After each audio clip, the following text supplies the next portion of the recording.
Imagine two men standing on a beach in New Guinea. One is a local politician named Yali, barefoot and sharp-eyed. The other, a scientist named Jared Diamond, has come to study birds.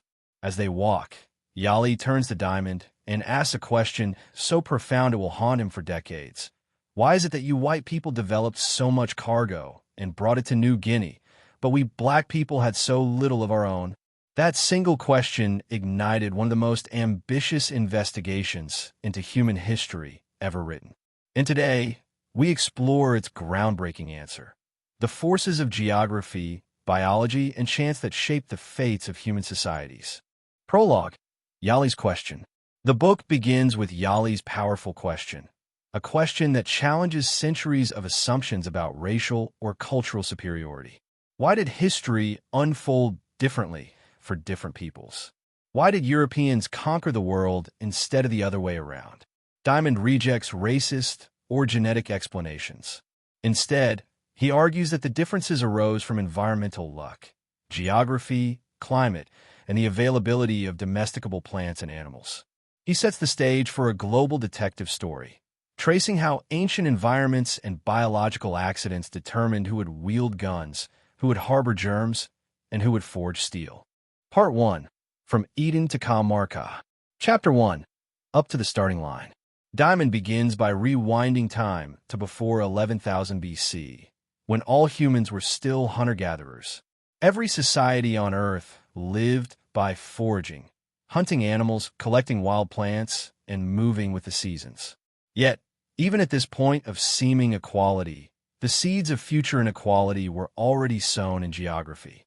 Diamond paints a vivid picture of how human populations, after spreading from Africa, occupied vastly different environments.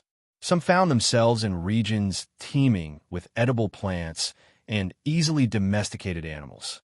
Others, isolated by oceans or deserts, had few resources to build upon.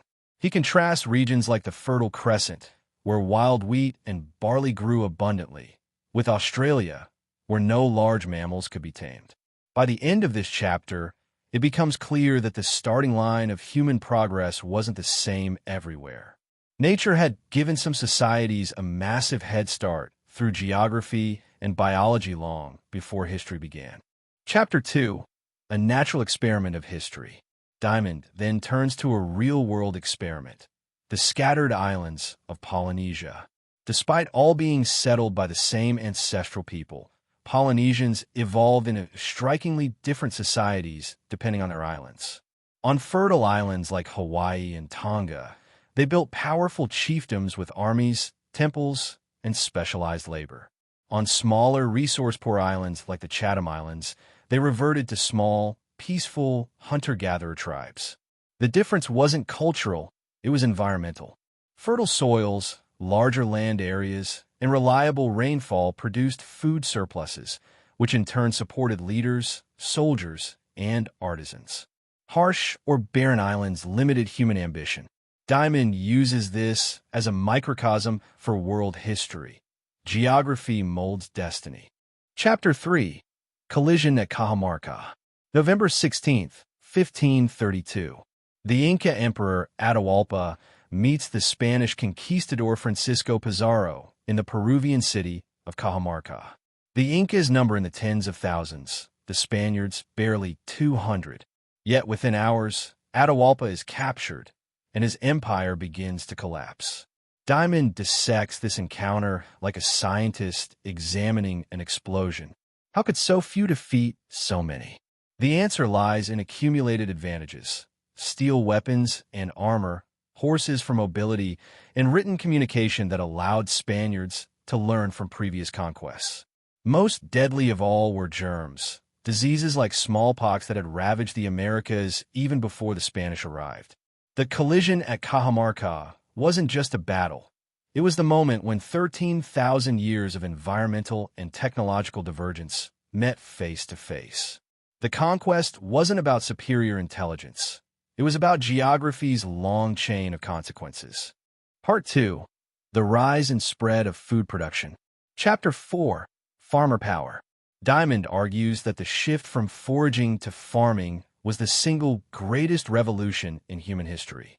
Farming allowed a small portion of the population to produce enough food for everyone else, freeing others to become soldiers, inventors, rulers, and artists. This surplus also led to denser populations, organized labor, and the rise of complex political structures. Farmers had powerful advantages: stored food to survive famine, permanent settlements for defense, and animals for transport and warfare. These elements laid the foundation for civilizations that would later develop guns, germs, and steel. Diamond connects the dots. Without agriculture, there could be no empires. Chapter 5. History's Haves and Have-Nots. Why did some societies develop agriculture while others did not? Diamond examines geography's decisive role. The Fertile Crescent, for instance, had the perfect combination of climate and species: wild wheat, barley, lentils, and domesticable animals like goats and sheep. In contrast, Australia and sub-Saharan Africa had few or no suitable plants or large animals for domestication. This geographic inequality created haves and have-nots long before written history. Those who could farm developed food surpluses and dense populations. Those who couldn't remained nomadic. The destiny of entire continents, Diamond argues, was determined by their ecological lottery. Chapter 6. To farm or not to farm. Surprisingly, people didn't rush to become farmers. Early agriculture demanded backbreaking labor and often produced poorer nutrition than hunting and gathering. So why didn't anyone adopt it? The answer lies in necessity. As populations grew, wild food sources couldn't keep up.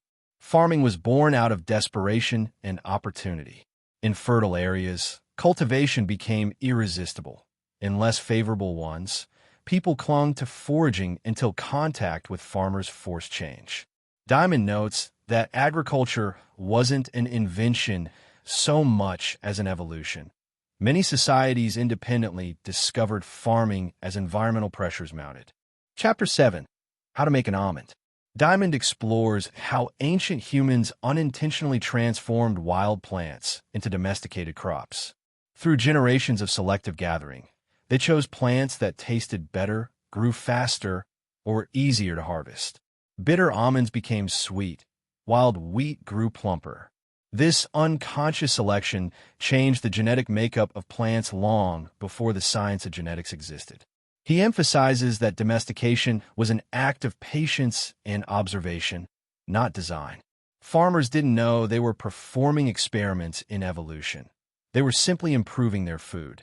These silent revolutions in plant biology built the foundation of agriculture. Chapter 8. Apples or Indians. Why did some societies never develop agriculture despite intelligence and effort? Because their local flora and fauna weren't suitable. In the Americas and Australia, there were few wild plants that could be domesticated for human use. For example, North America had no wild grains like wheat or rice, and tropical plants often failed to thrive outside their narrow climate zones. Diamond's point is clear. Human progress depended not on brilliance, but on biology. Geography dictated opportunity. Some regions had apples, others didn't.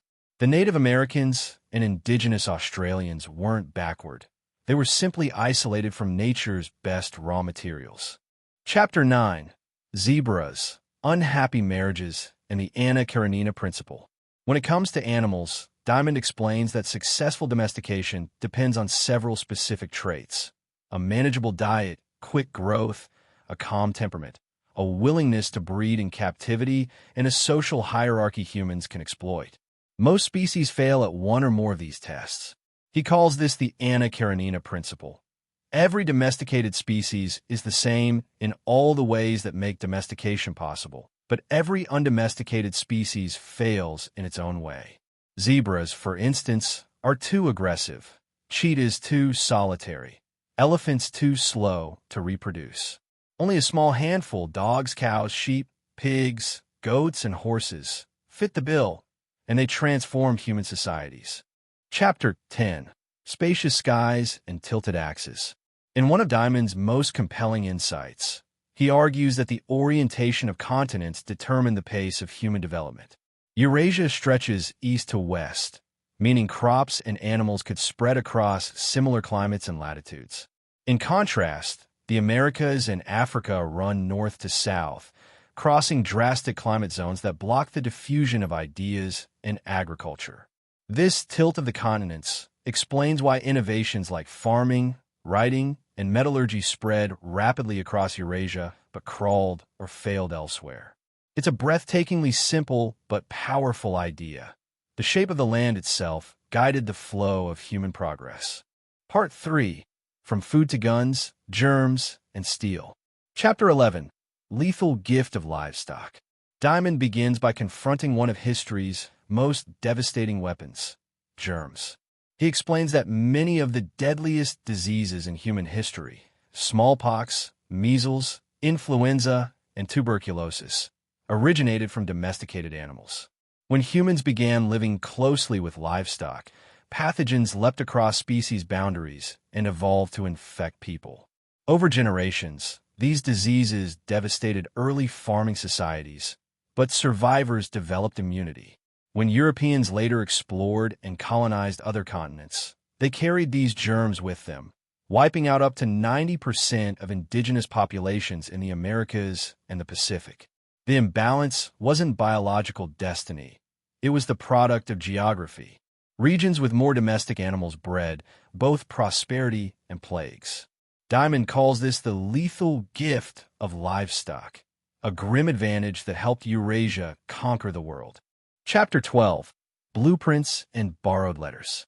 Writing, Diamond argues, is one of humanity's most transformative inventions. It allows societies to store information, pass laws, record history, and govern complex states. Yet, surprisingly, writing was invented independently in only a few regions: Mesopotamia, Mesoamerica, China, and Egypt. Other societies adopted it through diffusion, borrowing and adapting existing scripts rather than inventing them anew. Diamond distinguishes between blueprint copying, where an entire system is replicated, and idea diffusion, where the concept of writing inspires new scripts. Geography again shaped this process.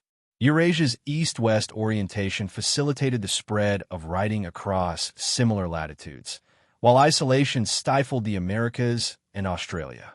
Writing gave Eurasian states a mental infrastructure as potent as their weapons, a tool for empire building and collective memory. Chapter 13. Necessity's Mother. We often say necessity is the mother of invention, but Diamond flips that idea. In many cases, invention precedes necessity. Societies invent technologies accidentally or for curiosity, and only later find uses for them. He gives examples such as the steam engine, gunpowder, and the phonograph, all of which began as curiosities before transforming civilization. What determines whether a society capitalizes on an invention is not intelligence, but connectivity. When ideas can travel freely, they multiply. Eurasia's large, densely populated, and interconnected societies provided a fertile breeding ground for innovation. Isolated societies, like those in the Americas or Pacific Islands, saw many discoveries die with their inventors. Innovation, Diamond shows, is a social ecosystem. It thrives where people can learn, borrow, and build upon one another's ideas. Chapter 14. From Egalitarianism to Kleptocracy. Diamond traces the evolution of government from small, egalitarian bands to vast, stratified empires. In small hunter-gatherer groups, leadership was temporary and based on skill. But as food surpluses grew, permanent hierarchies emerged: chiefs, kings, bureaucrats, and priests. The challenge for these rulers was to maintain power without open rebellion. Diamond introduces the term kleptocracy to describe how early rulers maintained order by redistributing wealth, claiming divine right, and providing public works like irrigation and defense. In return, they collected taxes or tribute. Religion, ideology, and shared myths became the moral glue that kept complex societies from fracturing. Civilization, in this sense, was built not only on food and steel, but also on belief. Part 4. Around the World in 5 chapters. Chapter 15. Yali's People. Returning to New Guinea, Diamond applies his theories to Yali's homeland. Despite its long history of human habitation, New Guinea never developed metal tools, large-scale farming, or centralized government. Why? Its geography worked against it. The island's rugged mountains, poor soils, and fragmented societies limited the spread of agriculture and ideas. Yet, Diamond stresses that the New Guineans themselves were not primitive. In fact, their intelligence, adaptability, and ecological knowledge were exceptional. Geography, not genetics, explains why they didn't develop cargo. The lesson is humbling. The fates of societies are shaped by their environments, not by inherent superiority. Chapter 16. How China Became Chinese. Diamond explores China's unification and its long cultural continuity. Unlike Europe, which remained divided into competing states, China's geography, broad plains, and navigable rivers, encouraged centralization. Over thousands of years, smaller cultures merged into a single dominant identity. This unity fostered stability, but it also limited diversity of thought and innovation compared to Europe's fragmented, competitive landscape. China's history illustrates how geography can shape political destiny. Fertile land and internal waterways favored cohesion, while isolation from external rivals reduced the pressure for constant innovation. The result was a powerful, enduring civilization that often stagnated under its own weight. Chapter 17. Speedboat to Polynesia. In this chapter, Diamond examines the astonishing maritime expansion of the Austronesian peoples. Originating from Taiwan around 3000 BC, they spread across the Pacific in sophisticated canoes, reaching as far as Hawaii, Easter Island, and New Zealand.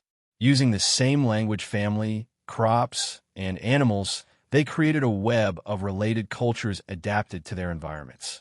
In places like Hawaii, they built hierarchical societies with temples and chiefs. In smaller islands, they lived as fishermen and gardeners. The Austronesian expansion demonstrates both the power of technology and the decisive role of geography. Similar beginnings diverged into wildly different outcomes depending on each island's resources and isolation. Chapter 18. Hemispheres Colliding. This chapter captures the monumental moment when the Old World and the New World met after 1492. Europeans brought steel, ships, writing, and devastating diseases. Native Americans had rich cultures but lacked immunity to Eurasian germs and access to key domestic animals. The Columbian Exchange that followed reshaped both worlds. Europe gained new crops like potatoes, maize, and tomatoes that fueled population booms, while the Americas were ravaged by epidemics and conquest. Diamond emphasizes that this outcome wasn't about courage or cruelty. It was about deep-rooted geographic inequalities. Eurasia's long head start in food production and disease exposure determined the winners of this tragic collision. Chapter 19. How Africa Became Black. Diamond closes his global survey with Africa, the cradle of humankind. Africa's diversity in environments, peoples, and languages is immense. Over millennia, climatic shifts, desert expansion, and the spread of agriculture and herding reshaped the continent. The Sahara acted as both a bridge and a barrier. It connected North Africa with Eurasia, but isolated sub-Saharan regions. The Bantu expansion, beginning around 3000 BC, spread agriculture, ironworking, and new languages across much of the continent, displacing hunter-gatherer peoples. Meanwhile, tropical diseases like malaria limited population density and contact with outsiders. Africa's history, Diamond concludes, is not one of uniform backwardness, but of ecological diversity and adaptation. Epilogue. The future of human history as a science.